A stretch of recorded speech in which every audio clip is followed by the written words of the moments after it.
Good afternoon to you. Jason here, Birchfield Family Farm, Oxford, Ohio.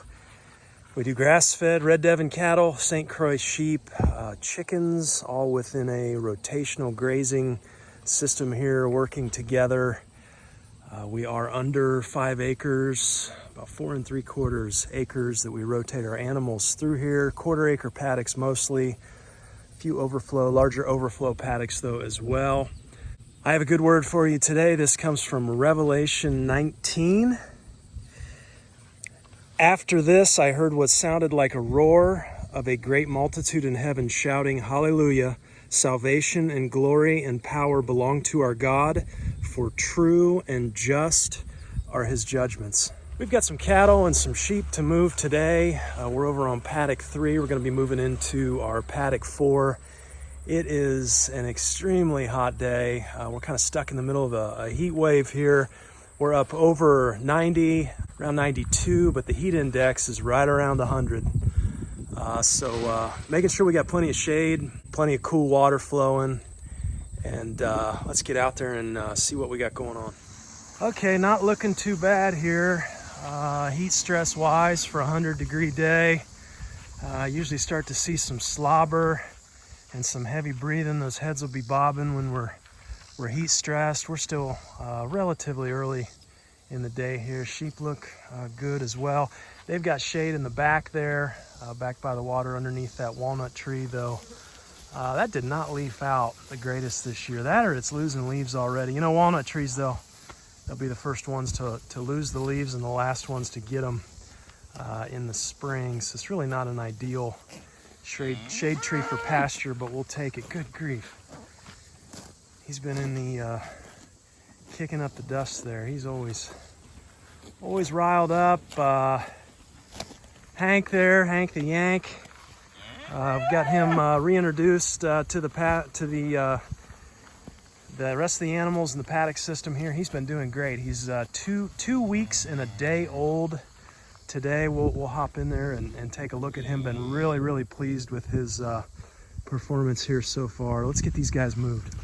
Okay, so we're coming from paddock 3 today onto paddock 4 here, and you can see that growth. We got some really good pastures here between, what did I say, 5 and 7 inches of rain in the month of August. And you know, kind of we were coming out of the backside of that early season drought there, and you know, it worked so well right before and even during drought, skipping them quick, that I decided to do that again. I thought let's go quick, and so we started early. We went back to paddock 1 on September 1 late in the evening. And then we've just been moving. I think we stayed there maybe overnight, and then that next day, and then went, you know, a day. We're doing a day on each paddock here in terms of moves, and boy, that's worked out well. It's kept things green. Some of this has put a seed head on, so you know, it just depends on what you're looking at. Good green lush pasture though. Let's move them over. Okay, Daisy, she's all slicked off, looking good. Come on through here, Hank. I've been keeping an eye on her. She's been doing great with that bull calf. Seems like staying in good condition there.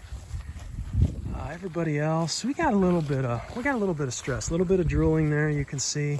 I mean, on a 100-degree heat index day, you're gonna have that. We got really nice thick shade over there in that corner, and that only intensifies you know, as the sun goes down.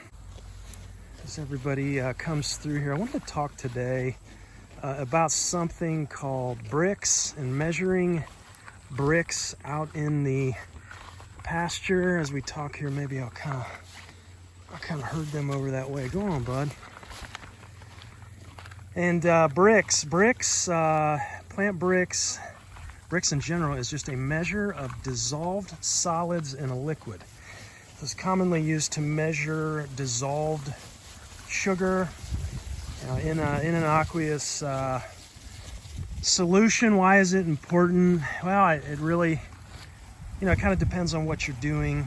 For our maple syrup, Brix actually tells us when we're done boiling. So we collect sap, boil down that sap and make syrup here, and you can put Brix, you can put the sap and the syrup on a device called a refractometer, which you just drop your liquid that you're trying to measure onto the end of the device there, and you look through a sight glass, and you can tell what your Brix measurement is. It's called a refractometer.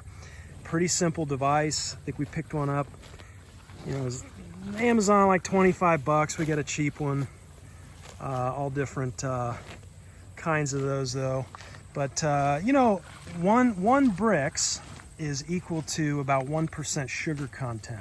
So with our maple syrup, we want a Brix between 66, 68 for that completed syrup. He's running around. He's a trip.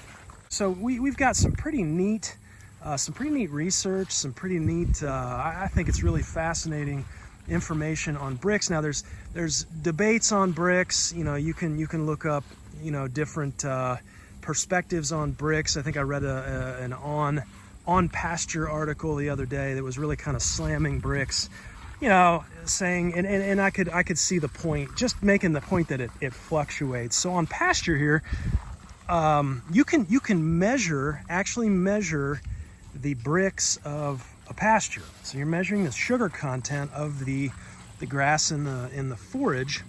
Believe it or not, the interesting thing to me was that the newer research now, there's a direct correlation between average daily gains on your animals and Pasture Brix levels. And it's Dr. Alan Williams that has kind of broke this open with some of this research. He's saying with his research that a Brix at 5% or less, you can expect average daily gains around a pound a day or less. Brix for 8 to 12%. So if you have a pasture that's measuring between 8 and 12% Brix, you'll see average daily gains in the low to mid 2 pounds per day. And then Brix 12 to 15%, high 2s, and a Brix above 15%, you get into the 3s, the 3 pounds a day average daily gain. I love his interactions with the sheep. I think sometimes he thinks he is a sheep. But anyhow, you think this through, and it's like, whoa. I mean, that's got some pretty big implications here if you're into a grazing system and trying to up your productivity and maximize those gains. For every 1% increase in Brix, you add a 1/10 to 3/10 of a pound average daily gains. And then you look at it in terms of dairy and dairy pastures, and when you go from a 3% to a 6% Brix in dairy pastures, you've got between a 10 to 20% increase in milk production. I thought, wow, that's significant, obviously. And I think the big question then becomes, okay, a couple questions. One, how do we measure it? And we're going to go over that. We took a Brix reading here earlier on in the day. I'll share that information with you. But also, how do we up Brix in pastures? How do we increase Brix? And there's primarily two ways to do that. And one is by increasing soil organic matter, and the second is increasing soil microbial life and activity. So the two kind of go together, right? But we've talked about soil organic matter and the drought, that we went through, and some of the questions that I started to ask here. Some of that, the research on water retention. And as Gabe Brown says, it's not necessarily about how much water you're receiving, it's how much you're holding on to. And for every 1% increase in soil organic matter, you're going to hold an additional 20,000 gallons of water, up to 20,000 gallons of water per acre, which is significant and can really, you get into drought and it's all about buying time. And, my view throughout this whole process has really kind of changed on building soil organic matter. I used to think it was more to do with manure and compost and adding that to the top of the ground. We don't till here, obviously, in perennial pastures or even in our garden systems. We're no till, but adding that compost and manure to the top, I always thought, well, that's how you up your soil organic matter. Well, the heavy lifting now, the newest research is showing that heavy lifting in building soil organic matter is actually done through plant roots and microbes and that microbial life and diversity, specifically diverse cover crop mixes planted with the intention of increasing soil microbial activity. Those microbes and the plants are working together. The plants are farming microbes now, they've shown, and plants putting out root exudates. I'm not going to get into all that, but basically the byproduct is a humus of all that microbial activity. So we can build soil organic matter between 5 and 30 times faster by using diverse cover crop mixes versus just adding compost or manure to that soil surface. Is there a place for manure and compost? Absolutely. My view on that, though, has changed. I think it really just stimulates the microbial activity. That's what we're trying to really get going is that microbial life, and get those guys,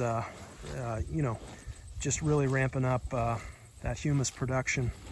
And we can stimulate that, I believe, with a lot of the manures. We've seen that down there. We talked about Paddock 2, Paddock 1 even, and where we ran chickens last year versus where we did not, and seeing that difference in the grass growth. I don't think it was I think the actual manure was just stimulating the biology, is really what it's doing. It's not necessarily building the organic matter. So we have employed cover crop mixes here in an attempt to increase that soil organic matter. So that's going to have a direct impact on your Brix levels. Again, trying to get those Brix levels up as high as we can. The other interesting point I thought was short of increasing soil organic matter, which can take a lot of time, what can we do? Is there anything we can do otherwise? Maybe in the short term to take advantage or to try and maximize gains through higher Brix levels. And there's two things primarily. And the first one that I thought was intriguing was time of day. Brix levels fluctuate greatly throughout the different times of the day. When your photosynthetic activity is the greatest, that's typically when your Brix levels are highest. And so moving to fresh pasture in mid-afternoon, even to early evening, is going to maximize that Brix level, that grazing at a higher Brix level, and that's going to translate to higher average daily gains. Also, the stage of maturity of your pasture. So Brix is highest when we're in that stage between mid-maturity and late maturity. Now, we've talked about this. I've admitted to you guys I'm a chronic overgrazer, and you look even at this pasture, out here, we just moved on to this. Not real great, out in this section that was, last time we were through here, probably overgrazed, and it just hasn't, in this spot, it hasn't come back. Now we've got other spots that are, they're going to seed. And so what they found is that if you can kind of hit that level of pasture growth that is beyond mid-maturity, but not into that late maturity where you're putting on a seed head, you really don't want that. And we've the tricky part is, you know, all pasture's not the same. So we've got some in here that's going to seed, but not a lot. I mean, this is still relatively green. I would say, you know, if I had to guess, this is probably, we might be just a little bit too short and green on this. I mean, to be honest, I don't think we're, even though some of it's seeding out, we're not to that late maturity stage yet as a whole.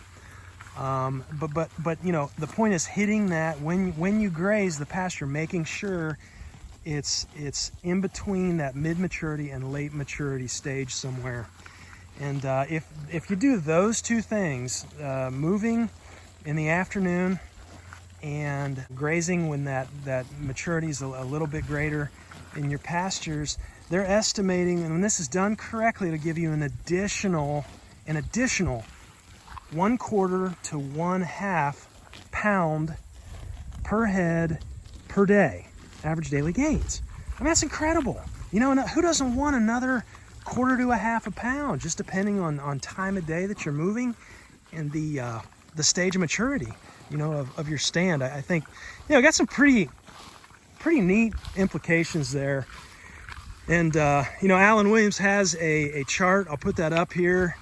And just really kind of fascinating to be able to quantify this.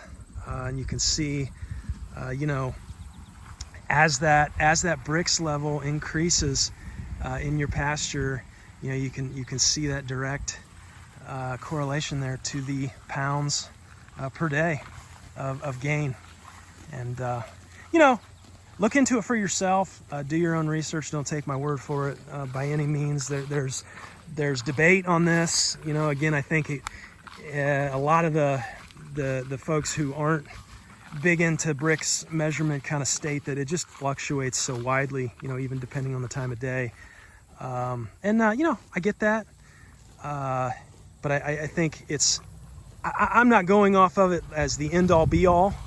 But I think it's really curious just to have another tool in the grazer tool belt here that you know, we can use. And so how did we go about? We took a Brix measurement on this paddock number 4 here before we moved in, and you know, all we did, we came out and picked off like we went to 3 or 4 different spots and just mixed up everything. We just pulled the forage.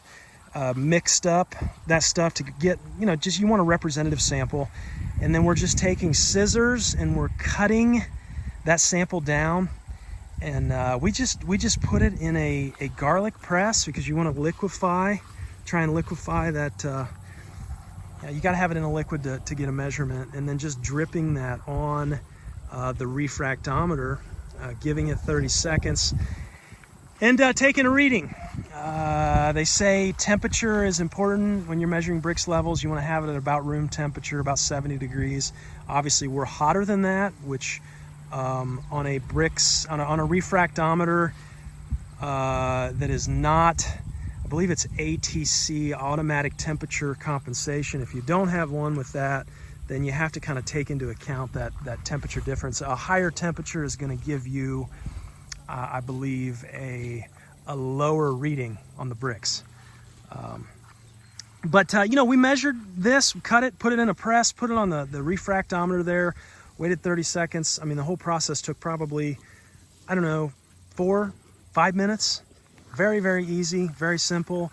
And you know, we were only about a 2.5 to a 3%, I would estimate, on this stand. And this is actually one of our better stands out here, just because of all the chickens and turkeys that have been run on this over the years. So, you know, again, talking about improving those Brix levels, there's such a compounding effect, you know, to all this stuff, and you know, increasing pasture production.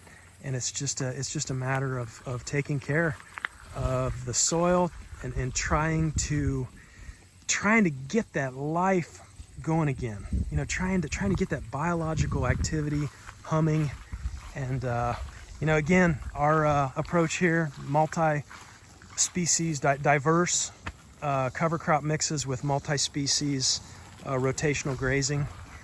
And You know, we're not experts by any means, but it's working for us. We're actually going to throw down some seed today. I want to take you over in paddock 2. We seeded paddock 1 yesterday, and I want to talk through a little bit about what we're doing over there. So let's walk out here. I've got a bucket of seed here. You can see we're about not quite a half 5-gallon bucket, and what we're doing here, we've got a couple of these paddocks. You guys, if you've been following, you know. Our paddock 1 is probably the least productive of all of our paddocks. There's a spot here on paddock 2 that's not real great. I'll just show you. You know, we've come off of this, and it's right down through this area, you know, in through here. We've never had, I take that back. We have had chickens out here, but they're normally have been up this way because that's where the water is. And, you know, I thought, what can we do here to make an attempt to improve this? You know, we could bring over some chicken manure. We could spread some manure. You know, that's not really going to increase our soil organic matter a whole lot. It'll stimulate some growth, though. It would do that, and we may bring some of that manure over. But I thought, you know, short of that, I mean, let's graze it. After we move the animals off, let's come in here and just, you know, very simply broadcast a diverse cover crop mix. And so what we've got here, these are 1/4 acre paddocks. We're probably only seeding, we're not doing the whole thing, only about 1/8 of each, so a half of each 1/4 acre. We did paddock 1, we broadcast this seed mix. Yesterday, we're going to do paddock 2 here, and I can't wait to show you this idea Sam came up with for putting this seed out. I think you're going to like it. But, you know, 10 pounds of cereal rye is what we're putting out. I talked to a local farmer that tried cereal rye. He did it at a rate of 120 pounds per acre, I believe he said. He said the root mass was so thick and deep that it actually plugged his field drainage tile.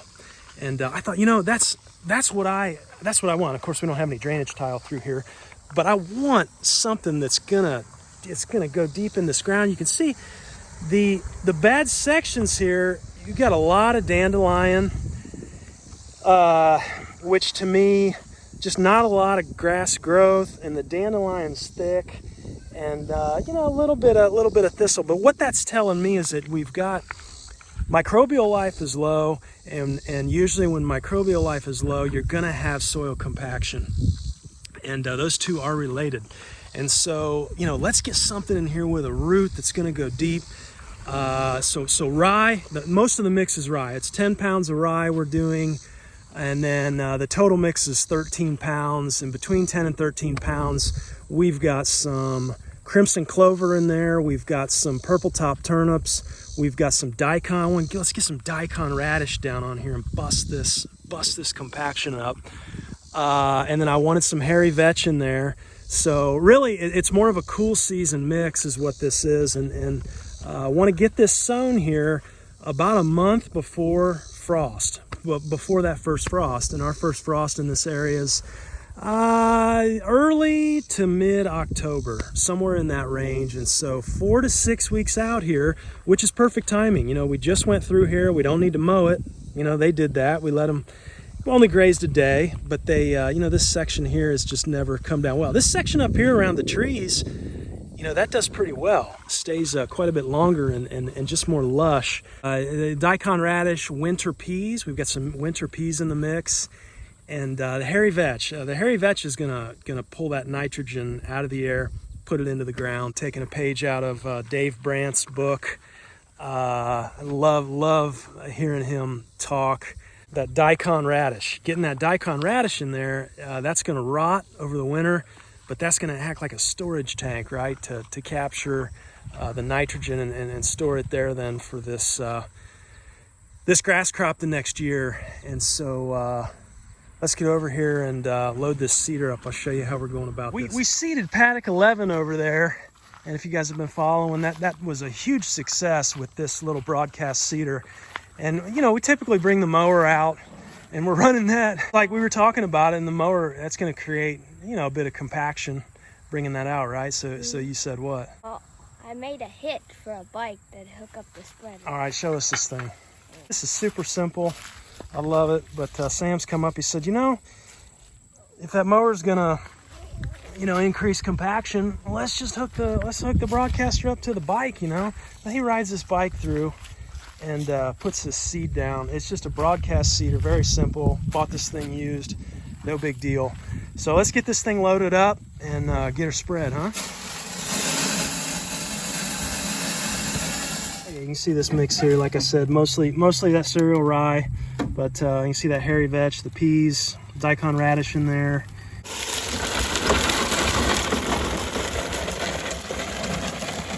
Okay, I love it. So simple. Doesn't get any simpler than that.